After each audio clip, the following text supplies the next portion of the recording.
Hey everybody, it's Jason again here with Michael Carpenter on the Full Quadrant podcast. We are episode number 6. 6. Had some Yep. confusion about that last time. How's everything going? Things are good, man. We've got some nice weather out here. Sounds like you don't have so much nice weather down there, but uh sunny right now, so can't complain. Yeah, it was snowing here yesterday morning. That's And fun.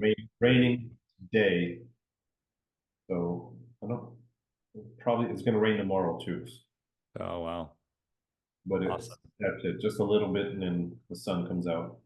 So you just finished up attending doing a workshop at a conference down there. Tell me a little bit about that and tell the viewers what you were doing down there. The Canine Magazine conference that they hold every year here in Vegas. It's for all working dogs really, but mostly law enforcement, detection dogs, working dogs go there. They have a lot of classes or presentations, whatever you want to call it, on different things. And Joris has been coming, he's a gold multiplicator. He has been coming every year and has a booth. This year, normally he drives and he brings his equipment and he brings his dogs. This year he was in Belgium, I think, before this, and so he had to fly in, so he didn't have anything. So he asked me if I could help out. So I brought some equipment, clack clack, position box, dopamine box, and I took Bullvi, and he did his presentation, and then we did some stuff to demonstrate with Bullvi.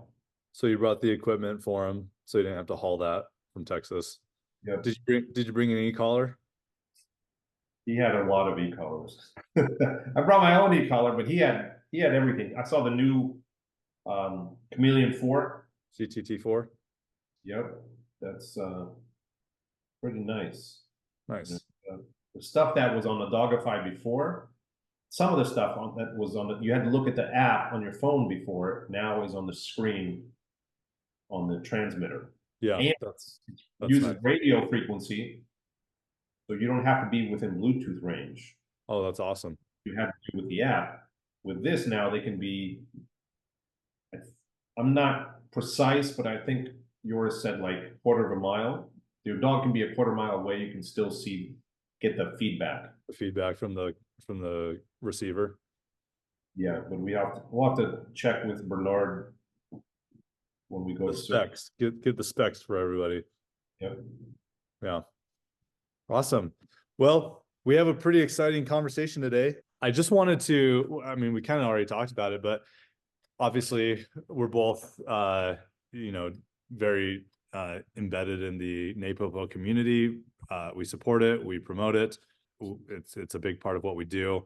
Again, with educating and shining the light on things about the system that maybe go untalked about. Like I feel like that's our role, and modern dog training in general, even, is shedding light on the areas that get overlooked or get swept under the rug because they're either taboo to talk about or people just don't have a great understanding and can't teach them very well. So I think that's where our role fits really well for our viewers, is helping them understand things that are a little bit more nuanced. And I was on social media today, and give me 1 second while I pull this up. I read a post by a guy who I really like. I'm friends with him, and I like his stuff, but it showed me a little bit of bias, which is pretty common in the dog industry.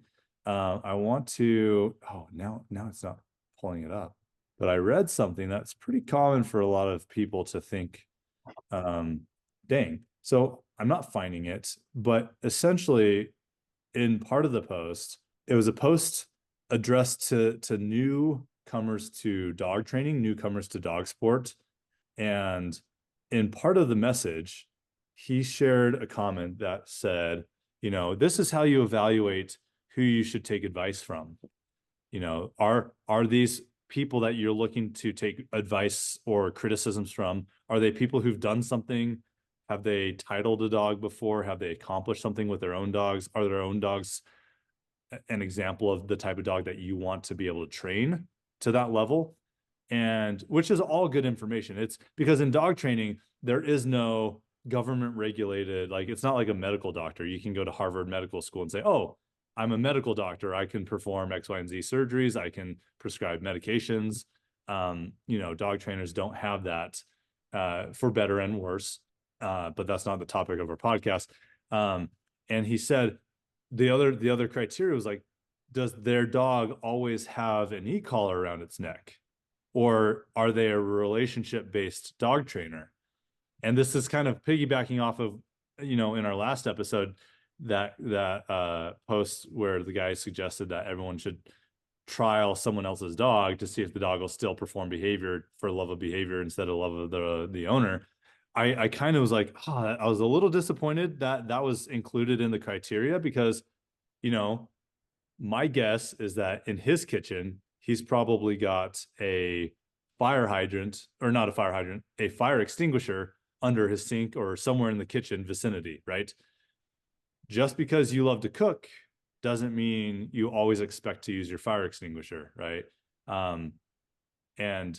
And this goes back to that picture we were just talking about, like if you Google anybody, or if you Google Egyptian dogs, try to find the oldest hieroglyph of an Egyptian dog you can find online. I mean, Mike, you found one that's what 8,000, 10,000 years old? 8,000 years old. It was a carving on rock. Yeah, like an inscription, dogs carved out on rock, showing leashes or ropes around the dog's neck attached to the hunter.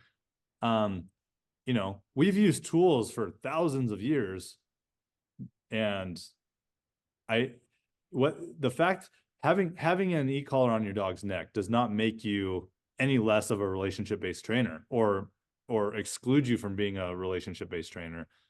I mean, maybe if you're always having to use it to make a dog do, then there's something different in the training. Well, there's a difference between always having to use it, yes, having it there as backup, right? But also, if you look at food, okay, like if you're rewarding your dog, something that the dog is doing because you have rewarded it. If you stop rewarding, at some point it'll diminish. right. So that's the same thing. Like, why do you still reward your dog then every once in a while? It's to keep the behavior at the same peak level. Okay. So the same goes if you're using any kind of tool, you should at some point reintroduce it just to keep it at the same peak level. And depending on how you use the tool. But everything, talking about extinction, everything goes extinct if you don't reward it. I mean, you could argue that a very strong aversive will last longer, okay? But even that may at some point diminish, So I think we talked about that before, like you can remember, a lot of times you don't remember the pain you felt, when something happened to you. You remember the incident, but you don't remember how you felt as far as the pain goes. Right. And then, of course, people repeat stuff, even if they've been punished for it. They years later they might repeat it because they forgot how it was. Yeah. What the consequence was, and that's the thing. It's like you said, just having something on doesn't mean you're using it every single time. Right. There's nothing wrong with if your dog has a propensity to maybe be flighty and they, and you need to keep them in check. Maybe they're just that kind of dog who needs to be on the open range, right? They're a Catahoula, or it's a husky who has a high freedom requirement in its life, right? And they're prone to wandering off. They're prone to running at distance. Then having the e-collar is the responsible thing to do, but it doesn't mean just because they're wearing it, it does not mean that they require it for behavior to be completed, right? I think the best, you know, we always go back to, at least I do, I always go back to Bart because of how he explains things. And the best explanation for that is what he said. You can train a million different pictures with your dog, but there's 5 million other pictures you haven't trained, right? Or the other way around. You can train 5 million pictures, but there's a million pictures you haven't trained. Yeah. And if you have that dog, of course, you know, there's some dogs that won't even leave your side no matter what. Right. You know, they respond, you don't have to do any training. They just stay with you. There's other dogs that are always looking outward, right? And people talk about relationship, whatever, but the dogs, they want to go explore. That's how they are. You know, talk about genetics. And you can't show them every single picture. And there may be something that comes along that you have not generalized. And they decide, oh, this is something new. I'm going to go check it out. And in that instance, you haven't trained it. They don't know it. It's something new. It draws them. Maybe just your verbal is not going to be enough. Right. You need to have just safety in general. Yeah. It makes me think, I mean, so clearly we're talking about the history, the origins of tools that, and eventually it lands on this, on the discussion of the e-collar and how the e-collar is the connotation of e-collar and NePoPo together, right? The, you know, the seeming connection that people have made in the public eye that NePoPo is an e-collar only system, right? Yeah, Where like Bart said, it's not only about the e-collar. it's not, because in the early days when they, I mean, back when they were coming up in Belgian ring, they were training without e-collars. And every sport, Schutzhund or ring, you know, they were training without e-collars because e-collars hadn't been invented until like the early 70s. But they were still using tools, right? And if you go back 8,000, 10,000 years in Egypt, the dogs, the hunting dogs that were accompanying the pharaoh's hunters, they were still on leashes. And what is an e-collar other than just an extension? It's a long distance leash. It's a method of communicating to a dog the same pressure you would do with a leash, only with more finesse and more options available to you. It is a superior tool in many aspects. Now, in some aspects it might not be, but I mean, it's a tool That's where you nonetheless. said, you know, going to like NePoPo as a system. And what you said, NePoPo is a system that doesn't rely on any single tool. No, because it's like fighting, right? It's like martial arts. If you learn how to fight martial arts, many of the same martial arts, there's like, you know, you can take Wing Chun, martial arts, Kung Fu. You can learn that system of fighting and then put a knife in your hand and still fight the same way and be very effective as a knife fighter. You don't have to learn a separate knife fighting skill just because you box with your fists or use your fists for punching or kicking or whatever. You just put in a different tool and it still fits into that system, right? I mean, for lack of a better analogy, I guess, you know, not to be a violent analogy here, but you know, it's the tool that promotes what type of trainer you are, right? Enhances. It enhances or diminishes what you're doing with the dog. Correct. Yeah, if you have to rely on the tool, a specific tool to train, I would say that there's a limitation in your training. Right. Doesn't mean you shouldn't use it, but you should. It's like I said, it's not about the tool.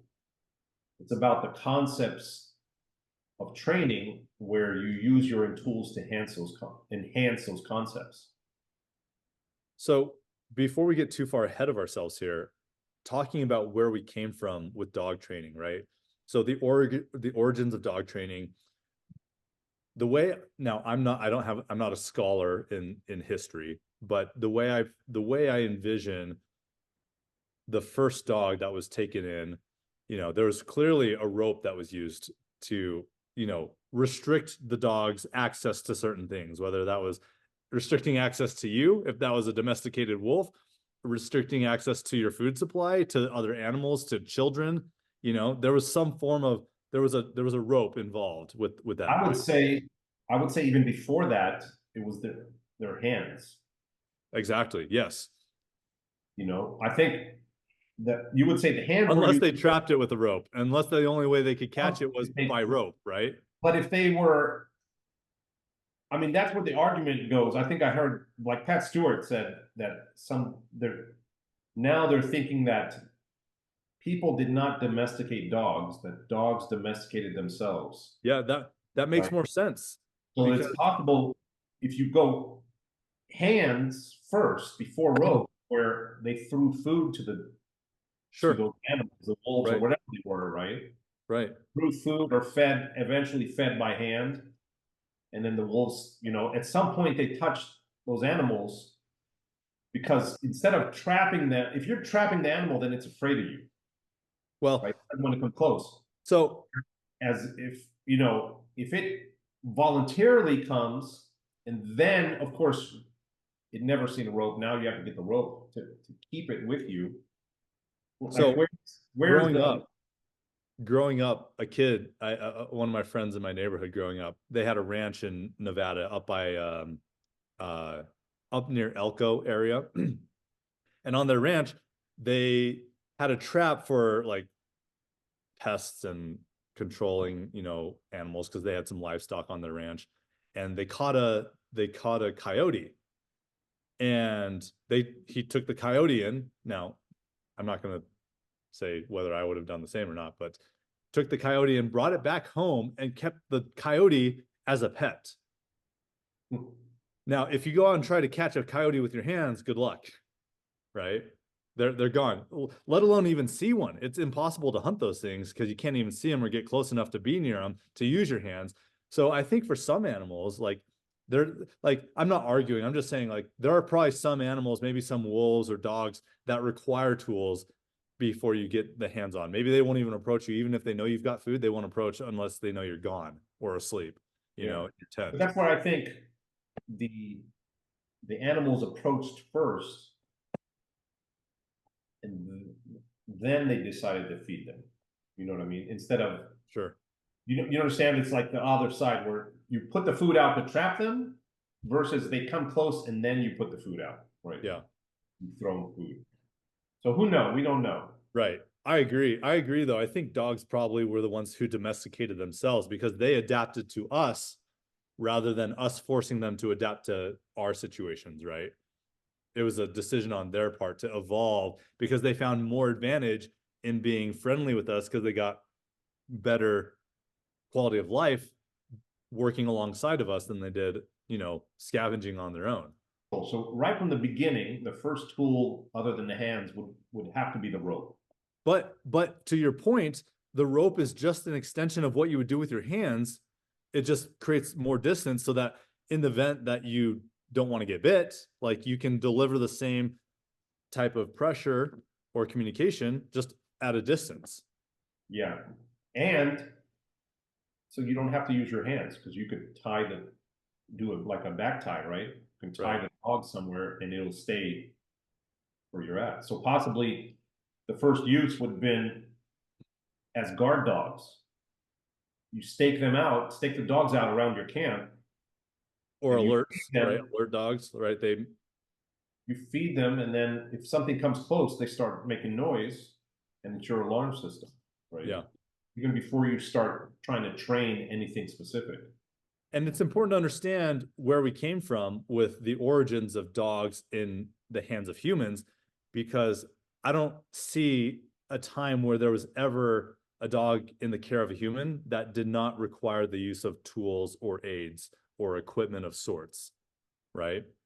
It's just, as time has gone on, as technology has improved, those tools have evolved in functionality, and obviously, the growing into different styles of leashes, retractable leashes, bungee leashes, leashes that attach to your hip, leashes that, have specific functions, and then growing that beyond to the e-collar, right? Which is a very long distance form of a leash. It's a communication tool.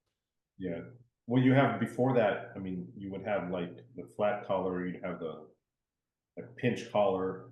Right. Different types of collars, harnesses. Yeah. So it's everything is evolving always from the beginning. And then when technology comes in, of course, technology makes things easier, More efficient. right? And gives yeah, more efficient, lets you do more than what you were able to do before. You know. So yeah, I mean, and the tools all come with advantages and disadvantages, right? Mm-hmm. Everything that you use has something that's good about it and then something that's not so good about it. And that's where it comes to the trainer to decide what is the best use of that particular tool. Right. But that's why NePoPo is not about the e-collar, because it's, again, it's what everybody talks about, like train the dog in front of you. But a lot of times it's train the dog that, you know, with other systems, it's train the dog in front of you, but use this. Right. Whereas NePoPo is like train the dog in front of you, Use what you need. use what is needed for that particular dog, and Yes. know the limitations of everything you're going to use. Correct. Because there are drawbacks, there are upsides and downsides to everything out there. Yeah. And so for the criticisms or the comments or the not call them criticisms or comments, call them misperceptions about the system being an e-collar only system, right? We do use the e-collar because it's probably one of the best tools out there for most of what we're trying to accomplish for very aesthetic looking dog behaviors. But it's not the end all be all of being successful in the system, because you can NePoPo a dog with spatial pressure, with tactile touch, with your hands, you know, with eye contact, right? Mm-hmm. Yeah, because it's about pressure, you know, pressure and the release of pressure. Right. Everybody understands. Right? People, humans, I mean, dogs, other animals, horses. I mean, every living thing understands pressure. And it's, again, going back to another point in one of our previous podcasts, is it's not that people don't understand pressure on, pressure off as a form of negative reinforcement, but it's the order of operations. It's pressure on, pressure off, followed by a payday of sorts, right? Whatever that dog finds positively reinforcing, right? That's what people haven't done. And that's the formula that NePoPo provides the practitioner, is the guarantee of behavior on cue when you call for it, but with heart and soul, with or without tools, with or without the e-collar, with or without leashes, right? Because the top of that pyramid, I was thinking the same thing. yeah, because the top of the pyramid is that the dog does it for their own benefit, not for your benefit. Yes, there's no reward, right? And there's no stim or reinforcers of the commands. There's only correction if the dog doesn't do what it already knows how to do. Right. Well, And the benefits of that is that when it does receive that correction or punishment, it does not shut down, but rather it goes more effectively into the known behavior or the cued behavior it was told to do. And it doesn't flatten out. It doesn't diminish or extinguish behavior. that's the key, always. Well, that's what we strive for, right? And that's what the system's about. So yeah, so this is good. So what are some of the like, what are the benefits of the improvements in technology for training aids that we use in dog training? Would you say? What are some things that have been beneficial to us because of the improvements in? Well, you mentioned one was distance, right? You can control the dog at a greater distance. You can communicate with the dog at a greater distance. You know, look at some of the military dogs. They have the helmets with the speakers inside. Radio systems. Yeah. The handler can give, you know, they have a camera so they can see where the dog's at, and they can give it commands of where to go or what to do when it's far away, when they can't yell, when they Right. shouldn't yell in tactical situations. So technology lets you give input to your dog at times when other things can't or are not practical to use to work, right? So Yeah. you can't yell maybe for a mile and your dog hears you, but there's some things that may reach a mile, right? Let's talk Right. about electronics. You know, if you want, and also it's, you know, the technology and the change in tools go from personal to impersonal. You know, where sometimes you want it to be, the communication to be personal, and other times you don't want it. You want the behavior of your dog to dictate what happens. So exactly, I agree. Here's a question that you just made me think of. Like while we're talking about this, why do you think some people have, when they label training systems based on the tools that they use or the lack of tools that they use, why do you think they do that? Like why is that such a big deal to people? Oh, that's just an e-collar based training system, or oh, that's a force-free training system, or you know, why are people so invested in that? I think there's a few reasons, right? One is that they don't understand the other system fully. They have some understanding, but it's not complete.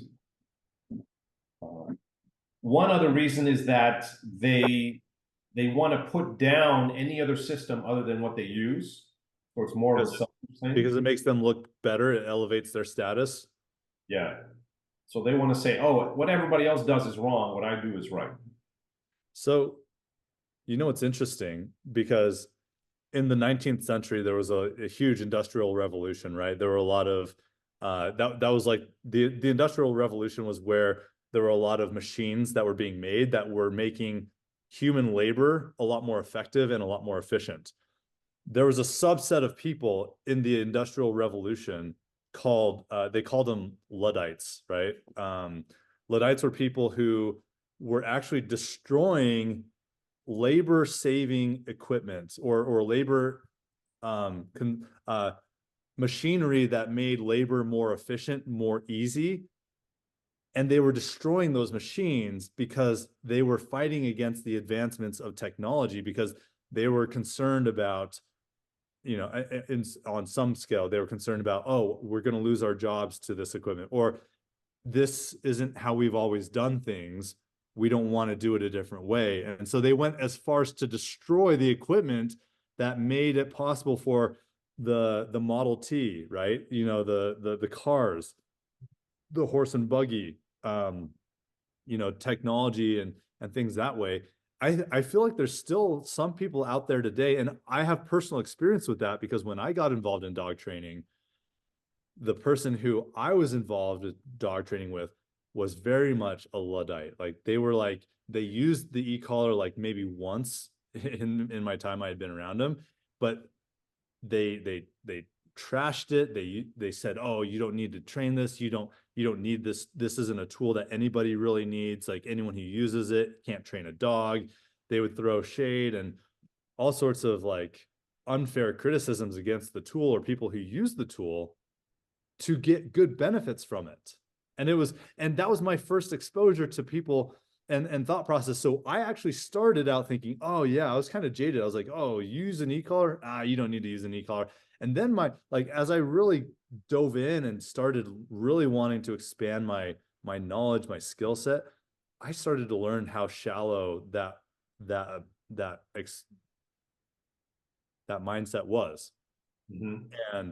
And I fortunately I had the wherewithal to change my mind and be curious and learn more about it and learn how to use it the right way. But they're like, so it's just interesting to me that people like say, oh, it's an e-collar only system. First of all, that's false. Second of all, what's wrong with it if it was, right? If you get dogs that do on cue every time with heart and soul, what's wrong with it, right? Yeah, I mean, that's the thing. What is, if it goes back to, does the dog look good? Does it look like it's enjoying what it's doing? Does it want to be there? And does it provide control to whatever tool you're using? Right. So the dog can and learns to do it like on cue. Can you're gonna Mike always gets on me because I always go off into the weeds here, but I think this is a natural conversation that I want to kind of follow real quick. So for people that say, oh, NePoPo is only an e-collar training system, like this the same type of mindset. We just experienced this, there were some comments on some of our previous episodes where there were statements saying that, oh, you can't do luring and shaping together. That's not possible in the system, right? Because new NePoPo is only about shaping. Well, maybe new NePoPo is more inclusive of shaping, but it does not eliminate, because it's not new NePoPo, it's NePoPo. There are many facets to NePoPo, right? Which is like the quadrant. There are many facets to the quadrant. And even at the school, even if you go to the school, they teach you about old NePoPo, which is strict luring, right? Lure into a behavior, mark and pay, right? Mm-hmm. Pressure on, a little bit more of that style. It requires a certain type of dog, but they say they don't rule it out, and they don't say, oh, only shape now. If you want to be an NePoPo practitioner, you must only shape. They've never said that once, right? So for people to levy with anyone who has an understanding or who is been exposed to the system, for you to say that one or the other exists alone, like, no, we move in between and out of them. I would encourage you to continue your journey in NePoPo and learn more about why that's the case, because if that's what you think, if it's one-sided, you haven't learned the system in its fullest. And I would encourage you to continue your education and do that, because you're going to unlock some other benefits to your training that will help you and your dogs. And yeah, to that point, like that's the thing. I've never heard Bart and Michael say you cannot lure. And actually, they said, especially if you're a trainer that has a limited time, pet dog trainer, right? They said sometimes you have to go right away to luring. Well, and even in their demonstrations, in the games that they show you, in those shaping games, have you seen him where he puts a leash on someone? So he speaks Swahili. He says chini and all the, his and he does luring. He lures with that. Bile, I think that was one. Bile. Yeah. I remember chini is one. Chini is another word. It's like sit or down or stand or something like that. Yeah. But also, I mean, if you go to yeah, that's the thing with luring. That's the one specific thing that jumps in my mind, like I said, where they said when you might not have as much time and you need to get the dog into position to learn something, you can go back to the old NePoPo, which was luring, straight luring. But if you're good at shaping, a lot of the stuff is fast, and it's all about, like you said, ignition, right? And motivation. Once a dog has ignition, like everything is fast. Yeah. But talking about NePoPo not being about the e-collar necessarily is, what are the first things we do with a puppy? We use tactile pressure, right? Sit down, stand. Some people would say you cuddle it is the first thing you do with it. I don't know. Some puppies come out of the crate and want to bite you in the face. So, but that's a form of cuddling, is a form of tactile, right? I don't know if you're going to be cuddling. That's why I tell people, like, people are like, "Oh, I don't believe in punishment," right? And their dog is biting them and other people in the family, like not puppy biting, right? Like biting because they want to get something. And I tell them, I go, your dog believes in punishment and it uses it on you all the time. It understands punishment very well. Yeah. But going back, that's the thing about NePoPo. It's about understanding pressure and how to use it. And that's why from a puppy or any dog really, you can teach sit down stand with food, but also we teach them what tactile pressure means, right? You're always getting the dog ready to understand pressure so that later, if you have to use more pressure, they're not demotivated. Right. I mean, if you think about it, like the falsehood of NePoPo is only an e-collar system, that's as untrue as the statement that NePoPo or any other dog training system doesn't require a leash. Like, it's as false as that, right? Like it's a false statement. And for people to say, oh, well, I can use my relationship to train a dog, or I can use positive only to train a dog to do something. Well, that's certainly false, because you go to a dog sport competition, whether that's AKC obedience, rally, right? And you see these dogs, they can't even perform simple tasks like sitting sitting out of motion and letting their dog walk away from them. They can't even perform that correctly without tools on, right? Because when you go to trial, you can't use tools. But I think that's, again, another tangent, but you hear from people that don't want to use tools, their argument is like, oh, you can't use a pinch collar in a trial, right? It's like, well, you can't use food in a trial either. Well, so you have to fade the food, so you also have to fade the tool.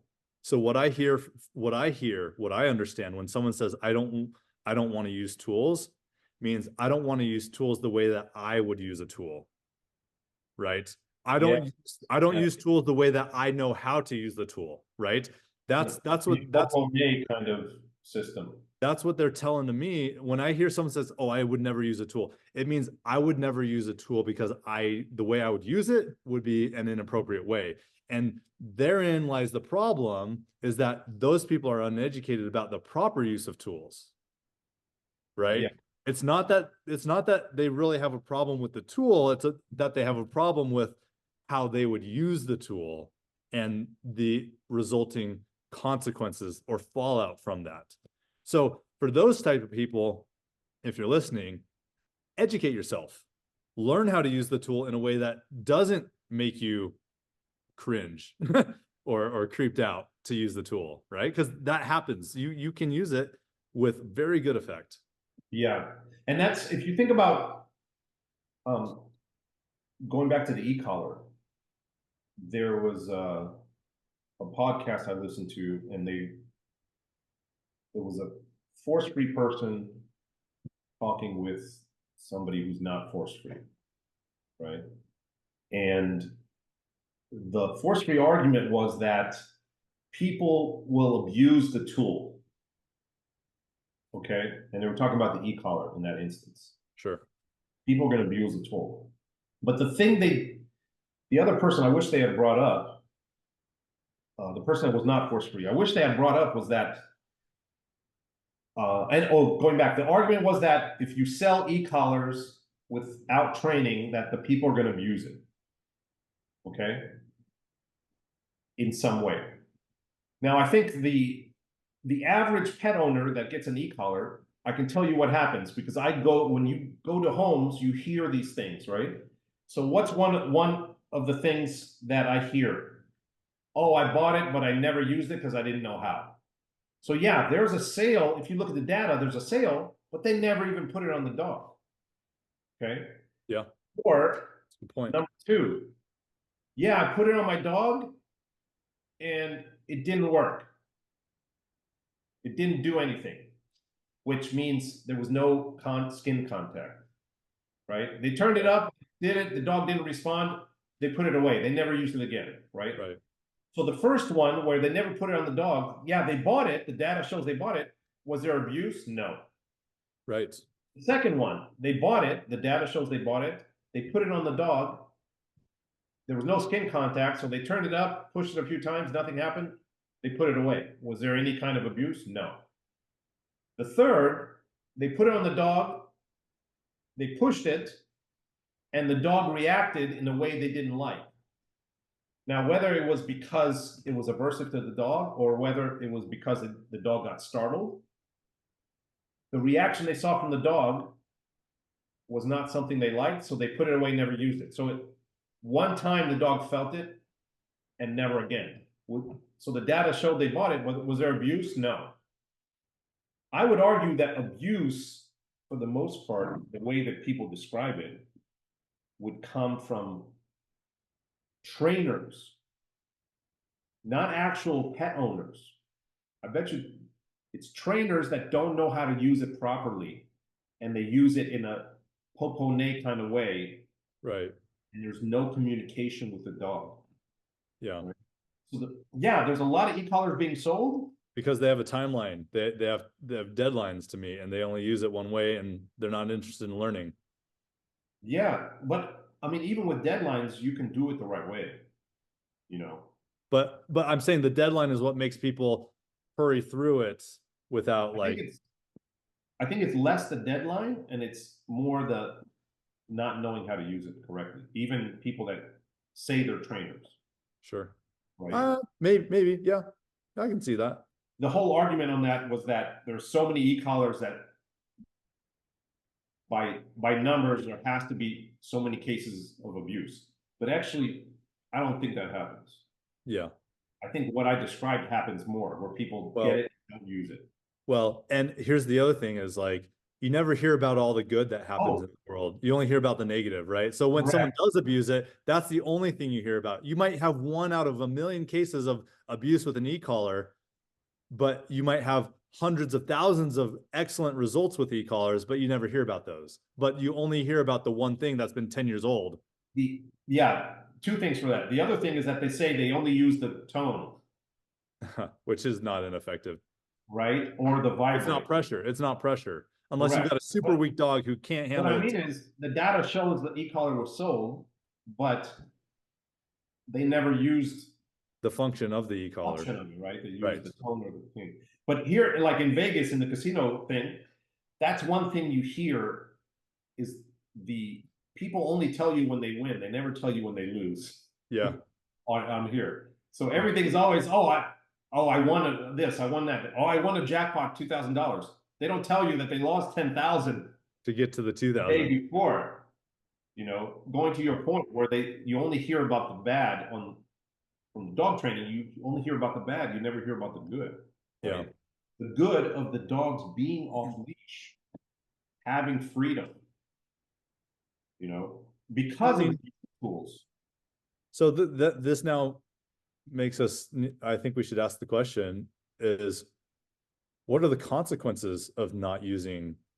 Obviously, we're talking about the correct use of tools. What are the consequences of not using tools correctly at all? Like, what happens when we lose the opportunity to use a tool? Here's an example, right? I want a dog, but I don't want to use a leash. Okay? I don't want to use a leash ever. I don't want to train with a leash. I want the dog to be with me, right? Mm-hmm. So I get the dog and I leave it off leash.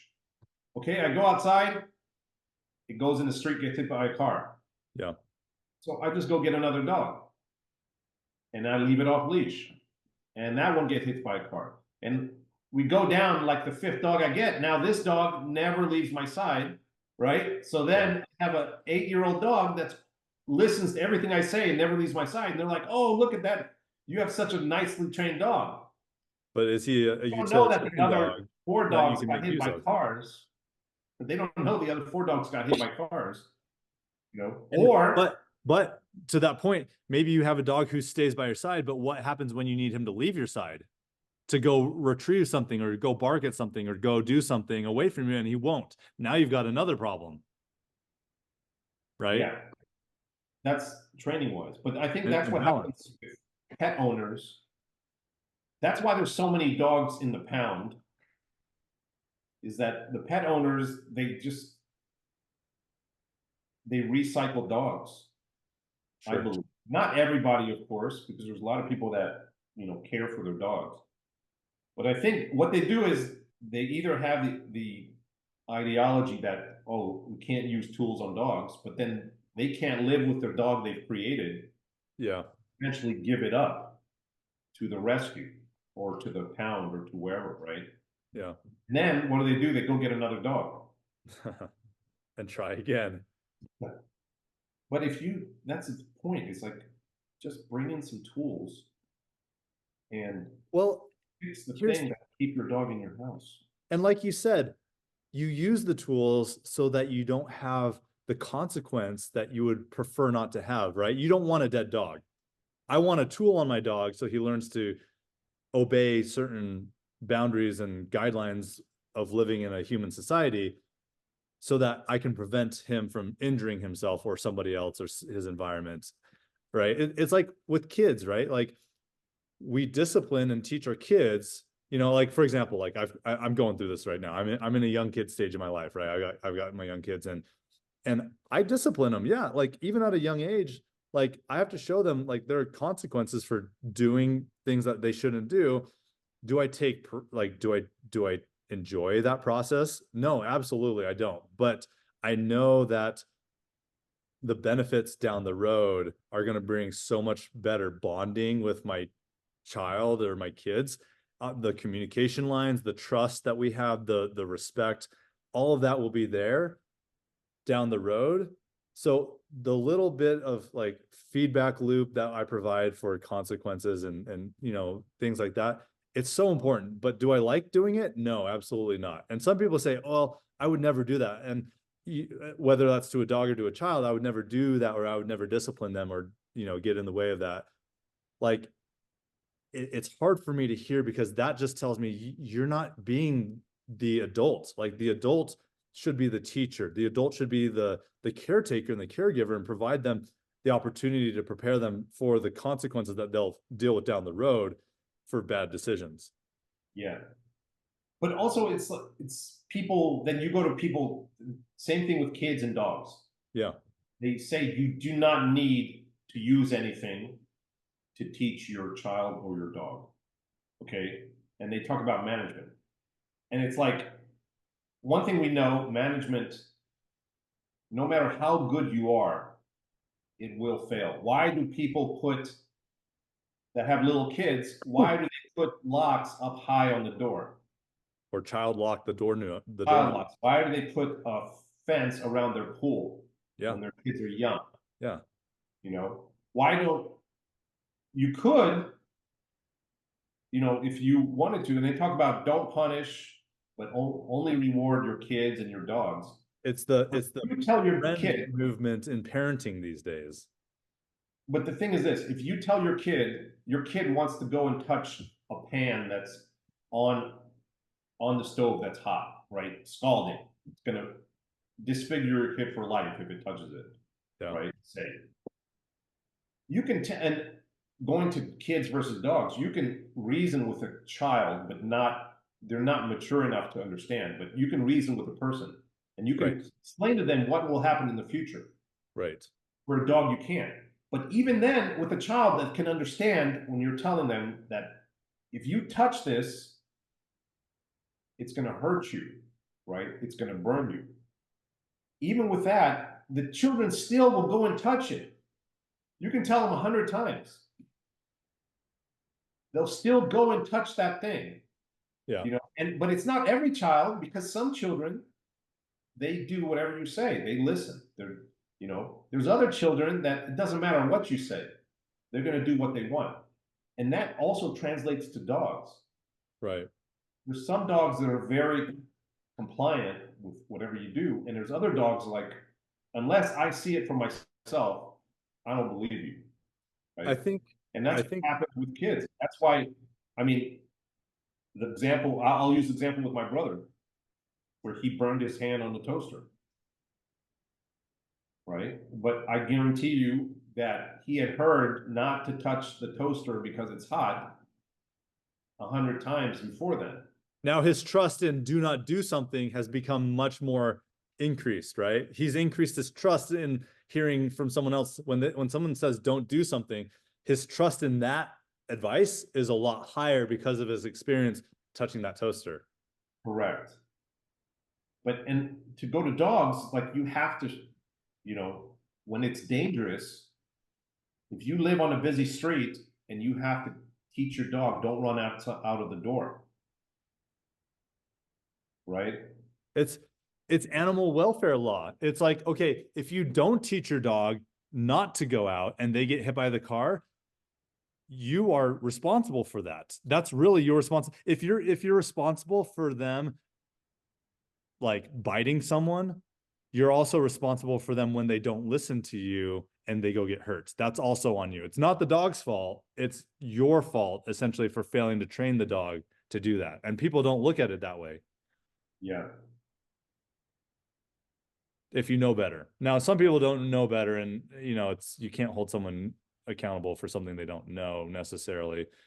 But for sake of the conversation, I think it Or, makes yeah, someone that says, I don't believe in training that way. right. Well, then you have to accept the consequences that come with not preparing your dog to be safe. Which is fine if you want to try management for the rest of your dog's life, right? If you That's want to constantly be over your dog's shoulder, do this, don't do this, like, and preventing them from access to things that you don't want them to have, then yeah. But that's a very burdensome life to live with a pet. yes, big time. Um, so we've talked a lot about the e-collar. So let's talk about like tell me Michael's philosophy about the e-collar. Philosophy. Like your use case, like what you enjoy about the e-collar. What are some of the let's also just to be a balanced conversation, what are some of the downsides of the e-collar? Simple one, there's no direction. Well, yeah, there's no Without direction. them without a method to show them direction, there's not direction. And that's why also in NePoPo, we use other tools first. We use a leash, slip collar, um, to teach, and then we layer the e-collar over that because the e-collar has no direction. AKA classically conditioned, right? Yeah. So when they first feel that, they don't know what to do with it. We have to show them. And then what I was talking yesterday to somebody at the conference was just that. It's the e-collar by itself doesn't mean anything to the dog. They don't know what to do with it. We have to show them what to do with it. How do you turn off this pressure? And then that's why we use the lower levels of the e-collar, is that so the dog can think while we're teaching. Right. And um, then we can go up to get to the point where the dog is like, okay, now I want to turn this off. But they already know what to do, and they know they felt it before, so they know how to turn that signal off. Right? So that's the point where the motivation doesn't come in.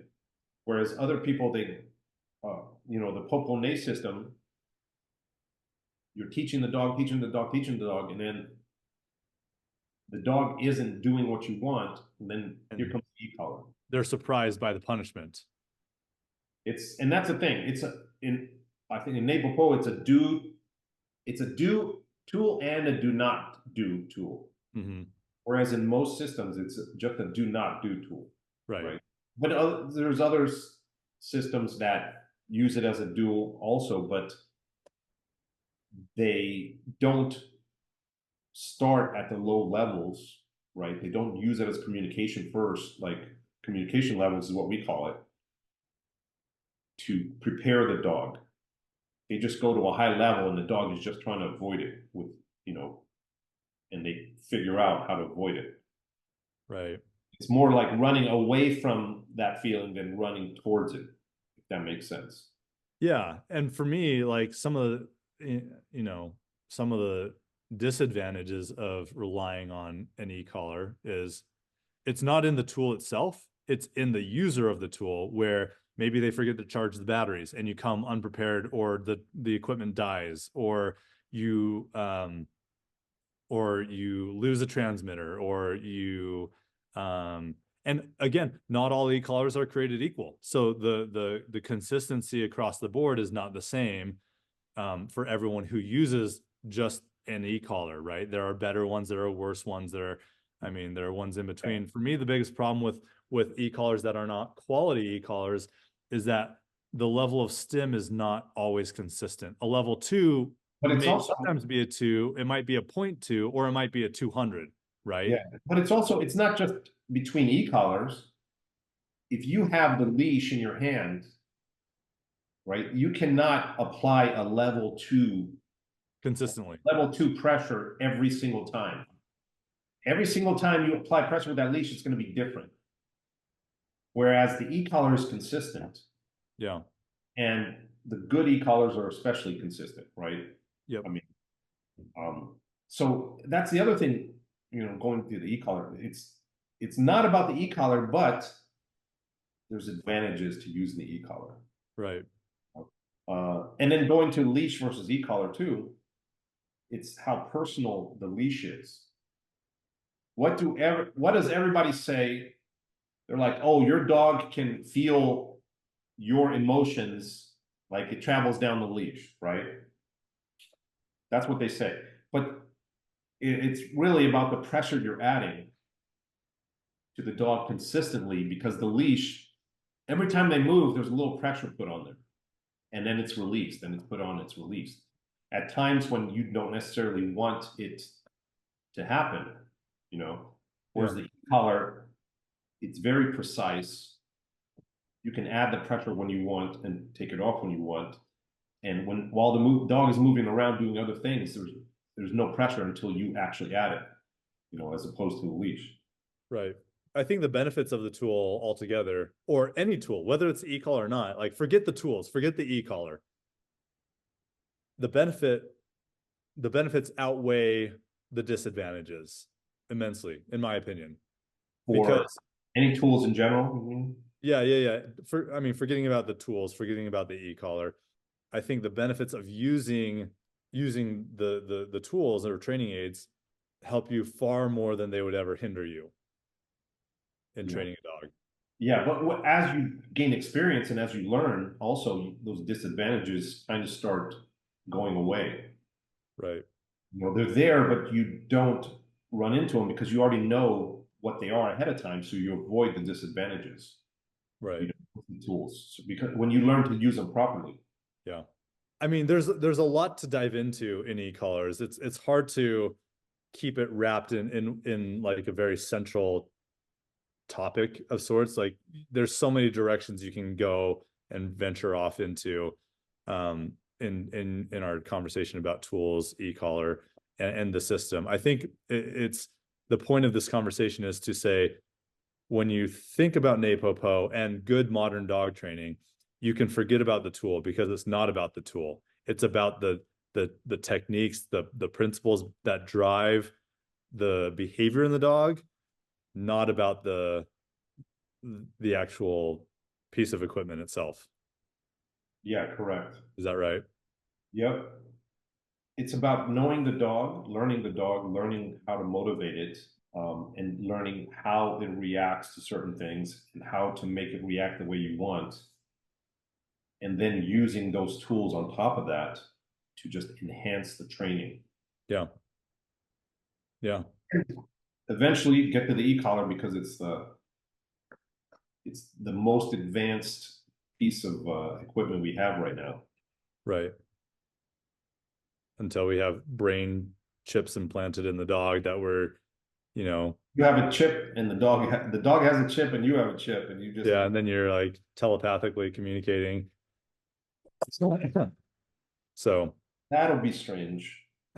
right. But sure. there we like, people say, oh, that would be amazing to be able to do that. But I'm like, no, like I still enjoy knowing that the dog has a choice to not choose to do what I want it to do, but that he does it in spite of that choice not to obey me. The fact that he does it and that I've trained him to choose what I want him to do, that's the rewarding aspect of dog training. If he was a robot, it would be like driving a remote control car. I'd get bored with it after a week and I'd move on. You don't want to go to that style of training that I've seen where everything the dog does is a choice. Oh. Oh, is it like Did you ask your dog if you wanted to go for a walk? yes, isn't that like called the like in between the ears training or something like that? Like where No. the dogs have like their agency to choose, like, and they have to acknowledge and provide consent before they like, yeah. But the dog, that's the point. That's another thing. The dog is not, if you break it down, the dog is not choosing really every single time. At some point, you're making it do things. Well, so when a dog doesn't do what you want it to do, your attempt to manipulate the dog failed, and the environment that he chose won. So environment one, you zero, right? It's a matter of motivation. If the dog chose the competing motivator or the competing reinforcer to chase the squirrel instead of coming when called, your attempt at controlling that dog's behavior lost out to the environment, right? But if your dog comes when called in the presence of a squirrel that he would like to chase, then your training was superior to the environment, right? Because like kind of getting into Darwinistic philosophy, survival of the fittest, so the only thing that determines what survives is the environment, right? The environment dictates what survives, what doesn't. The environment dictates behavior. Okay.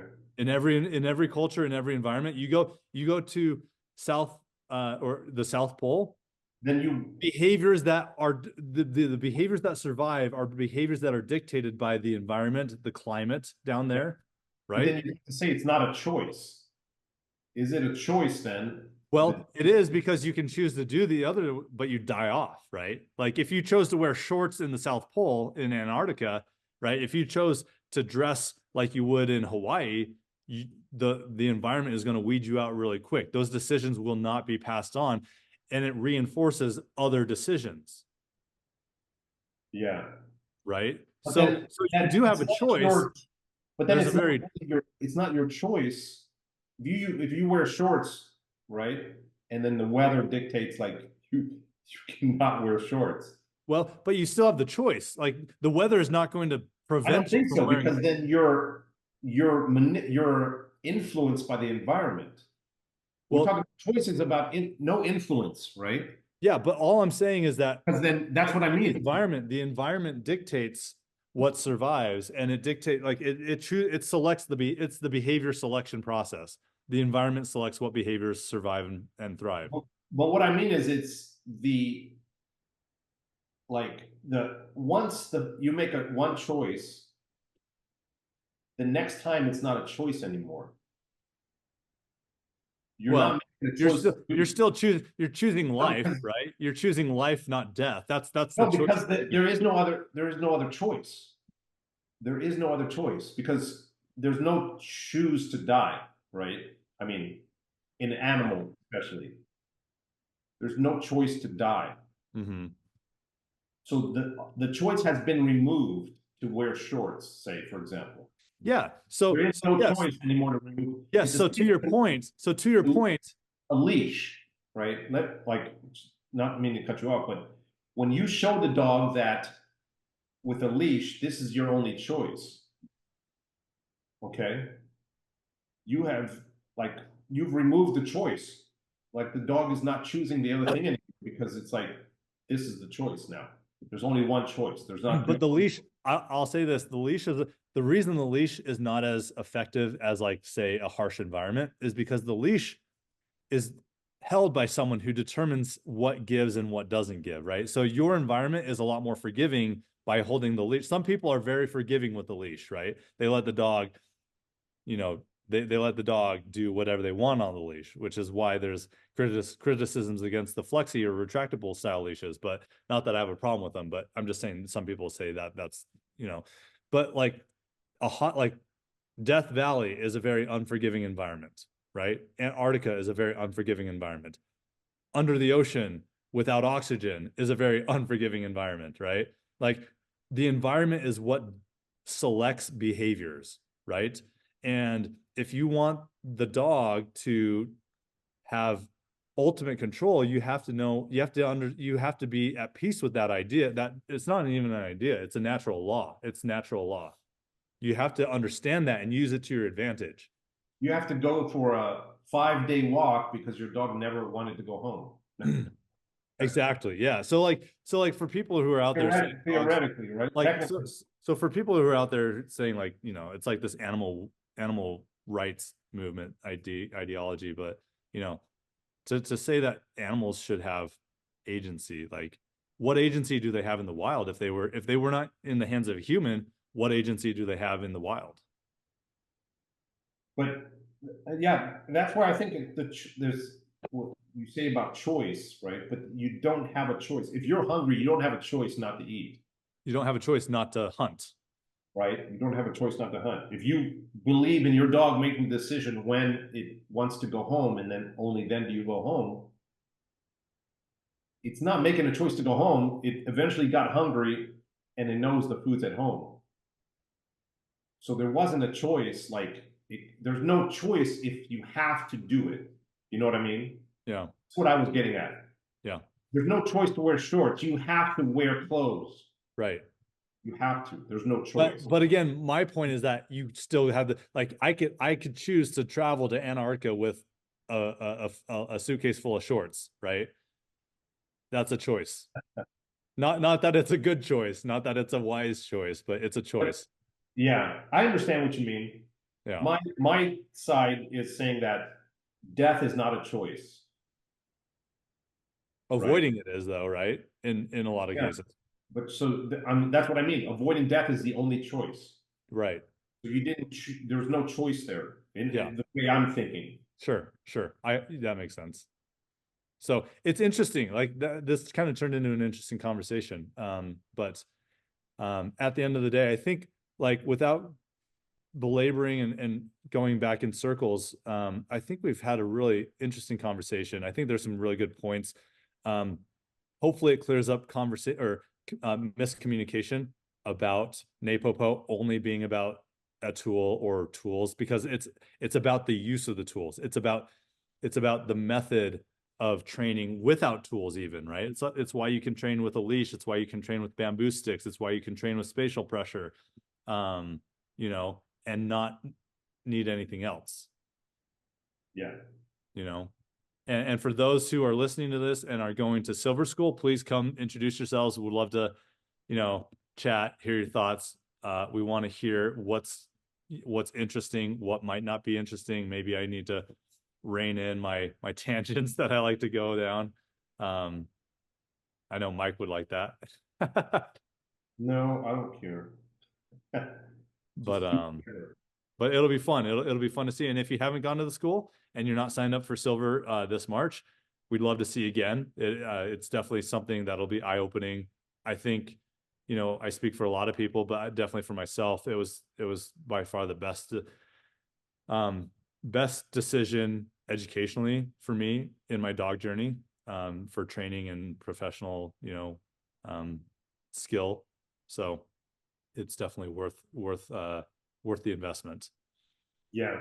How about you, Mike? That was my thing when I finally got on to NePoPo and Art was every other person I'd seen and everything else I'd seen was like, this is how you teach your dog to sit. This is how you teach your dog to down. This is how you teach your dog to heel. Whereas when I got to Bart and NePoPo, it was just like, I don't care how you teach your dog to sit, but as long as it does it as best as it can, and motivate him to sit the best he can and to look happy doing it and to always do it. Yeah. Right. And how to, it was a game changer, for me. For sure. It's the cheat code to dog training right there. Yeah. Right. If we can bring understanding to that, because like you said, there's a lot of misconceptions. I think that was the reason, we're doing the podcast. And exactly. And then and think about a world like, I don't think we're going there quickly, but eventually, you know, we might be in a situation where we find ourselves without the ability to use tools. Does that mean we can't train dogs without tools? No, it doesn't. The system, NePoPo, good concepts found within modern dog training, you can still train dogs. It changes things. It might take you a little longer to accomplish certain things that you could otherwise do really quickly. And you know, Bart mentioned, you know, his observation in training dogs from like the 80s to today is that, you know, back in the early 80s and 90s, dogs trained on leash, they were very obedient within a 6-foot radius of the owner, right? But when they got off leash, they were very hard to control. They weren't as obedient. But now with the evolution of the e-collar, dogs are really well behaved away from their owners, but you see the dogs who only train with e-collars, they're not as well behaved near their owners because the leash skills have been kind of leapfrogged, or they've been left behind. They haven't spent a lot of time using leash work with their dogs. Yep. Right. It's not, yeah, it's going to not understanding all the tools. Yeah. Only jumping to one. Yeah. But for people who criticize, oh, they always have an e-collar on the dog. Well, I always let my dog wear a flat collar so that I can put a leash on if I need to. Are you going to criticize me for using a leash all the time with my dog? Sometimes I'm mandated by the city that I live in. Whether if you're in New York, you might have to legally always have a leash on your dog. What then? Are you going to criticize them and say, oh, you can't do anything because you'll always have a leash on your dog? Like that's not fair to say. Like, I mean, that's like we should be better than that. You are correct, sir. So I never get tired of hearing that, you know? Am I the only one that says it to you? What's that? Am I the only one that says it to you? Yeah, it seems like these days. But anyways, no, it's good conversation. So that's kind of a wrap I think that's a good place to end.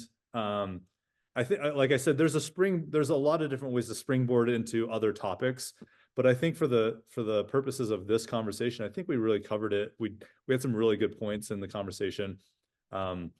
Again, please like, share, subscribe to our channels, share it with your friends. If you found something useful, we don't care if you like it. We would like you to like it. But we want you to, if you don't like it, then hate it. We don't care if you like it. We don't care if you hate it. Well, we want you to share it though. Yes. Whether you share it because you like it or you hate it, share it nonetheless. Okay. If you like it, especially share it to as many people as possible. If you hate it, then share it to your little group of the people you complain about online things to about. Yeah. But whatever you do, share it. Yeah. Before you listen to it, even share it. Yeah. Yeah. Let people know that you're about to listen to it. Right. Okay. Share it and don't listen to it. Exactly. Matter. Yeah. Exactly. Well, actually, no, because I mean the you know, the hours listened and viewed is also helpful as well. So anyways, all right. Well, hey, that was fun, man. Good chatting with you. Episode 6. We'll see you in a few. I'll see you in a few weeks. Yeah, about a week and a half. So, okay. All right. Hey, take care of yourself, Mike. All right. Talk to you later. All right. See ya.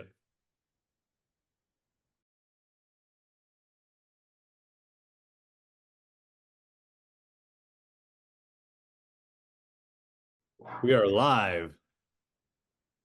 Hello, everyone.